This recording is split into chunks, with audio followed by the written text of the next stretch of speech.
Are good men the solution to the manosphere? This video at first confused me. It's a pub room full of 30 men sitting with pints of beer, but this isn't manosphere content. In front of each of them is a Girls' World hairstyling mannequin.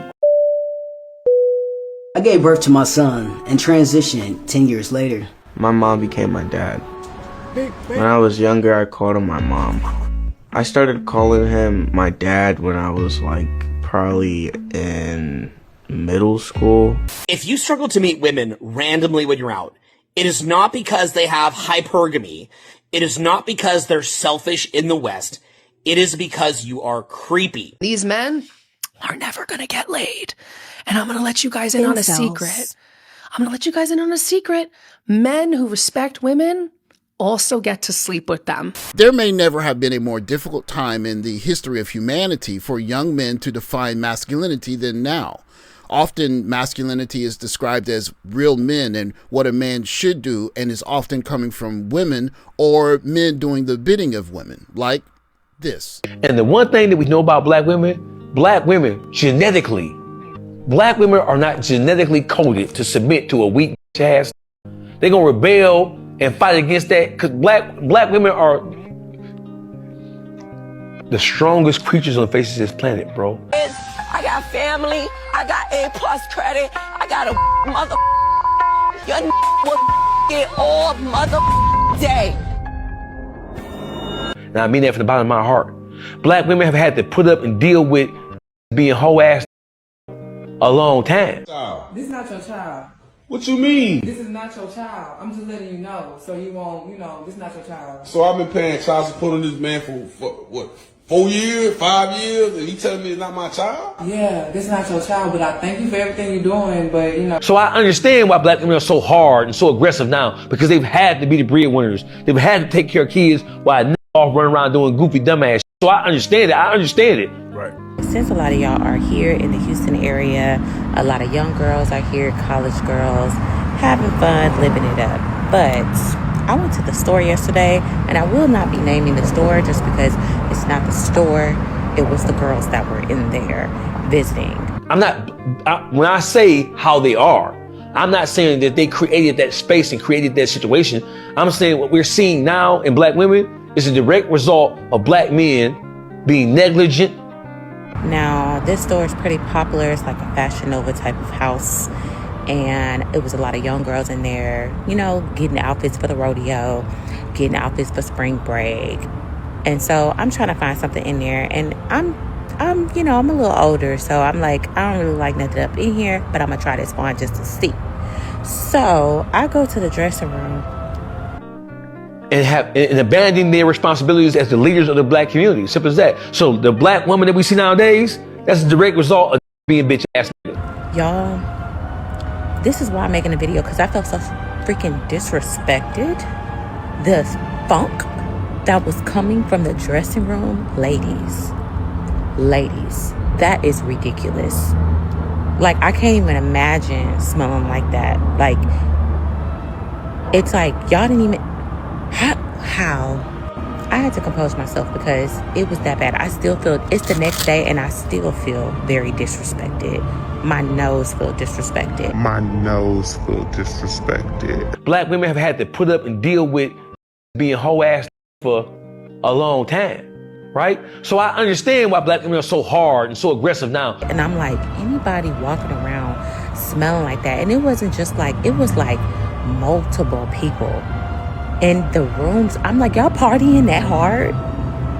Are y'all not shocked? Like, what is going on? A lot of y'all need to go to the doctor after y'all leave Houston, because that is ridiculous.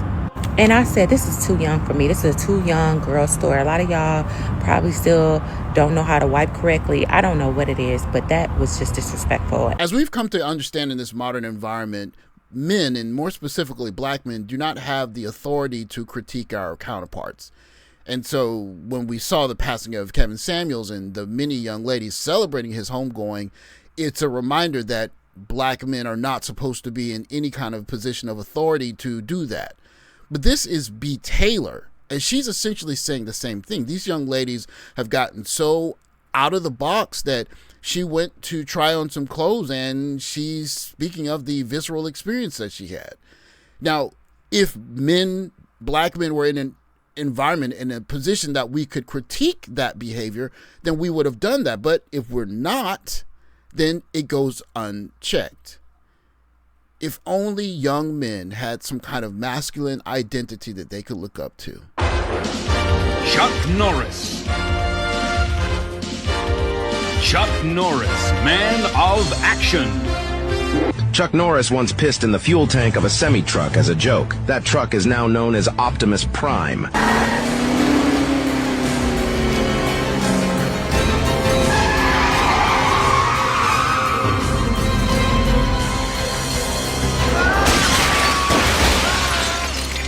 Chuck Norris doesn't worry about high gas prices. His vehicles run on fear. Chuck Norris stars in Chuck Norris Karate Commandos. Chuck Norris, he's got nerves of steel and strength to match.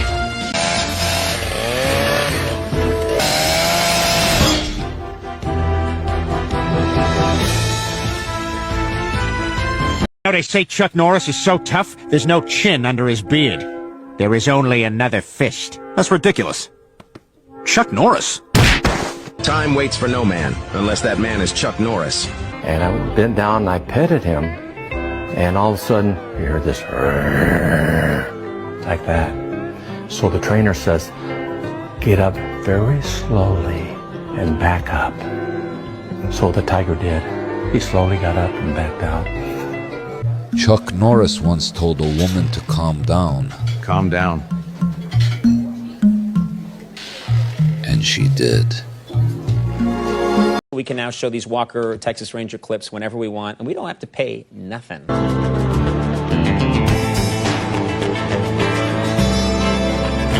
In the eyes of a ranger, the unsuspecting stranger had better know the truth of wrong from right. We never know what we're going to see. They're always new, but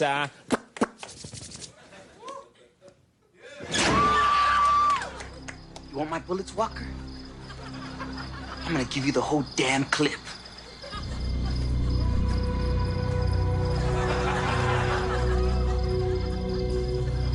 Partner of yours has the heart of a lion.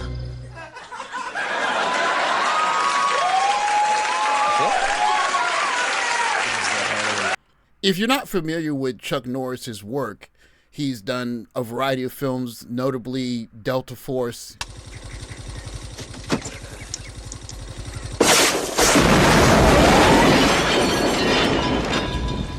And he did Walker Texas Ranger, which was a weekly television show. And the interesting thing, I'll say that, about Chuck Norris is that he was a very accomplished martial artist.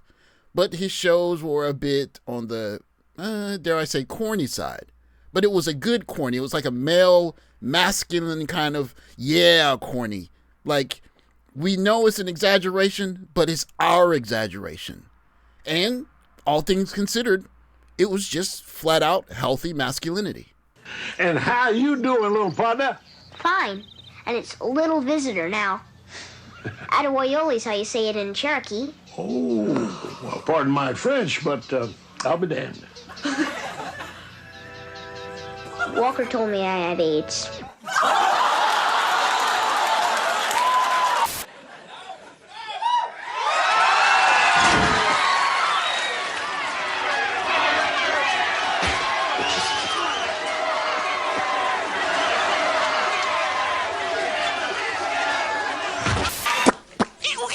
Here we go. I'm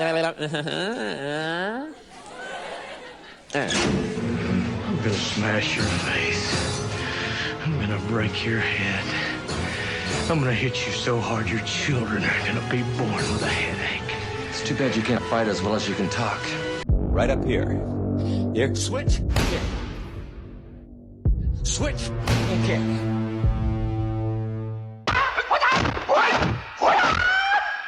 Chuck Norris, one of the best martial artists there are. You know, as a man who is a martial artist, I praise him for the martial arts ethic and everything else. He lives it.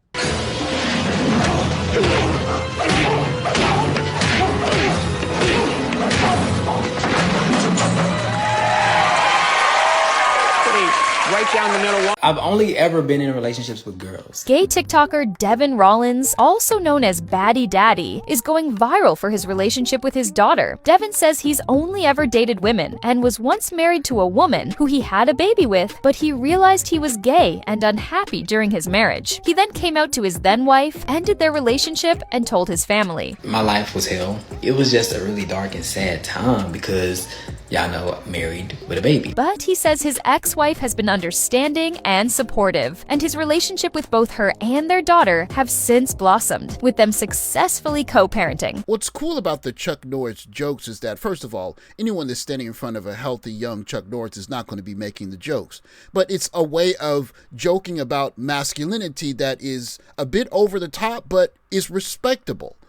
And the Chuck Norris jokes are not, he's ugly, he's short, he's not good looking, good women don't like him. They are, he is so amazing, he's so tough, he's so fast, that.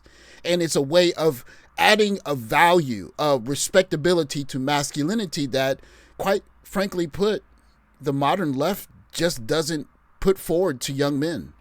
Are good men the solution to the manosphere? This video at first confused me. It's a pub room full of 30 men sitting with pints of beer, but this isn't manosphere content. In front of each of them is a girl's world hairstyling mannequin.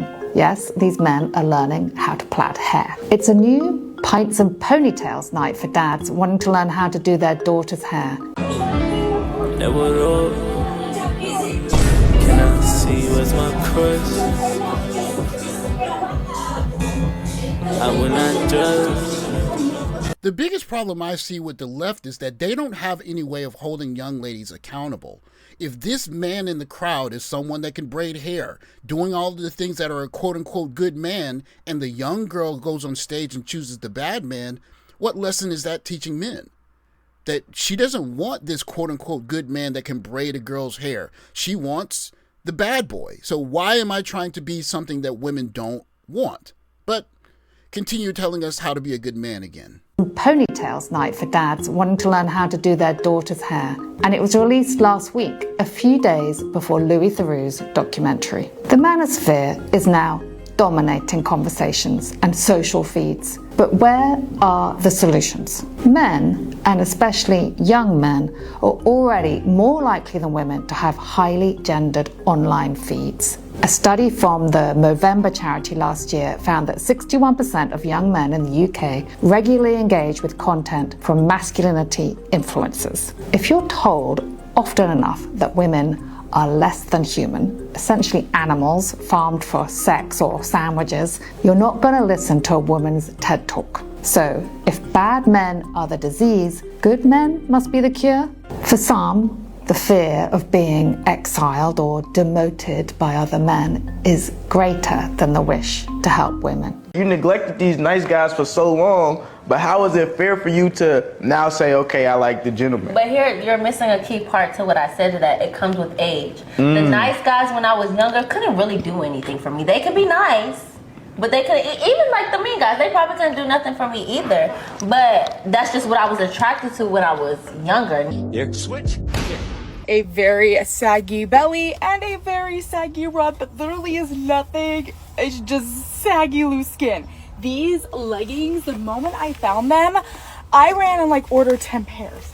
Because the way that it can shape my entire lower body and literally give me peaches for friggin' days. Like that's a rump roast back there. Yeah, switch. But I said I know you was a good time. Because you got to take 2 years off. You had a real problem. And that you really had to celebrate it, that you, like, you know. I mean, cause for celebration. What? Why are you proud of that? I mean, that's an accomplishment, you don't think so? If you was a real freak, yeah. Yeah, switch. The Jesus shirt is taking me out. Telling you, bro, you got to be scared of these women that's starting to go to church. Hey, be aware all these new women that's going to church now. They are demons. No way. So you can't recover? Your wholeness can't be deleted? Man. Yeah, I just never thought cops took their cases so personally. You don't know the same cops I do.